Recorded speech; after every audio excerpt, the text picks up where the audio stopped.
আল্লাহর কাছে যত বেশি শুকরিয়া আদায় করবেন,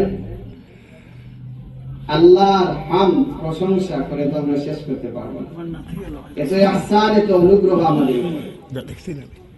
যত বেশি আল্লাহর উপর হামদ, আল্লাহ প্রশংসা তারিফ করবেন, আল্লাহ নিয়ামত আরো বাড়িয়ে দেবেন।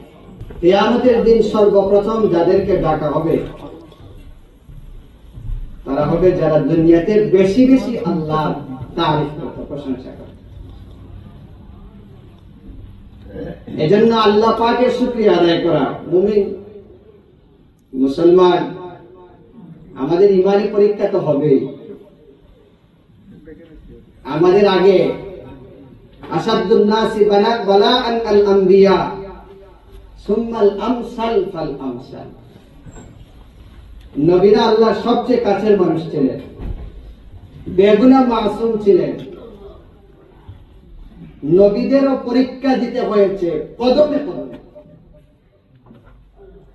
সাইয়্যিদুল মুরসালিন, দুজাহানের বাদশা মুহাম্মদুর রাসূলুল্লাহ সাল্লাল্লাহু আলাইহি ওয়াসাল্লাম আল্লাহর পরে সৃষ্টির সেরা, আল্লাহর পরে যা কিছু আছে সব কিছুর চাইতে উপরে যার মর্যাদা, তিনি হচ্ছেন মুহাম্মদুর রাসূলুল্লাহ সাল্লাল্লাহু আলাইহি ওয়াসাল্লাম।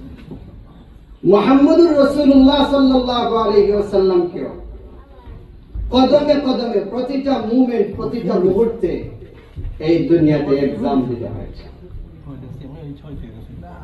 এই দুনিয়া হচ্ছে পরীক্ষার জায়গা।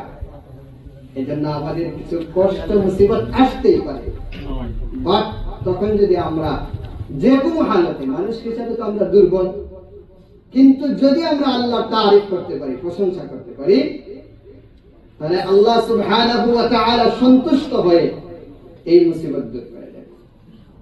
আর আল্লাহ মুসিবত দেন কেন? আল্লাহ মুসিবত দেন একটু ঠিক হওয়ার জন্য। যখন আমরা একেবারে লাগামহীন চলাফেরা করি, কোনো কিছুর খবর থাকে না, তখন আল্লাহ একটু আমাদেরকে ঠিক হওয়ার জন্য, আমাদেরকে সঠিক রাস্তায় ফিরে আসার জন্য, আল্লাহর দিকে ফিরে আসার জন্য। এখন যদি কষ্টের মধ্যে পড়েন, মুসিবতের মধ্যে পড়েন, আর যদি আপনি আল্লাহকে দোষারোপ করেন, তাহলে আর পুরস্কার পাবেন না। তখন কি করতে হবে? যখনই মুসিবত আসবে, আল্লাহর সাথে সম্পর্ক আরো বাড়িয়ে দিতে হবে। দেখবেন অনেক পেরেশানি করতেছেন, তো অনেক পেরেশানি আসছে ভিতরের মধ্যে, এই পেরেশানি দূর করা ঔষধ। অনেকে টেনশনের কারণে ডাক্তারের কাছে যায়, হসপিটালে যায়, তারপরেও কাজ হয় না, কিন্তু 2 রাকাত নামাজ পড়ে, সালাতুল হাজত 2 রাকাত নামাজ পড়ে, একান্ত আল্লাহর সাথে একেবারে দিলটা আল্লাহর দিকে রুজু করে, আল্লাহকে একেবারে হাজির নাজির জেনে, আল্লাহর সাথে গভীর মহব্বত ইশকের সাথে 2 চোখের পানি ছেড়ে দেন, একটু কান্না করেন আল্লাহর কাছে, দেখবেন আপনার হার্টটা পাতলা হয়ে গেছে, হালকা।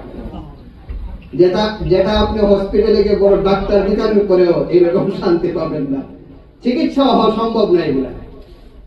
কিন্তু আল্লাহর সাথে যদি আপনার সম্পর্ক থাকে, আর এইভাবে আল্লাহর বিপদের সময় যেভাবে খুশি হালতে, যখন হ্যাপি থাকেন, সুখে থাকেন, তখন যেভাবে আপনার আল্লাহ শুকরিয়া আদায় করেন, কিন্তু যখন দুঃখ আসে, কোন মুসিবত আসে, কষ্ট আসে, তখন যদি আল্লাহকে ভুলে যান, তাহলে আর এক্সামে ফেল করবেন, পাস করতে পারবেন না। তখন আল্লাহর সাথে সম্পর্ক আরো বাড়িয়ে দিতে হবে, আল্লাহর কাছে আরো বেশি কান্নাকাটি করতে হবে, আল্লাহর সাথে সম্পর্ক আরো জোরদার করতে হবে। দেখবেন ইনশাআল্লাহ আপনার মুসিবত দূর হয়ে গেছে।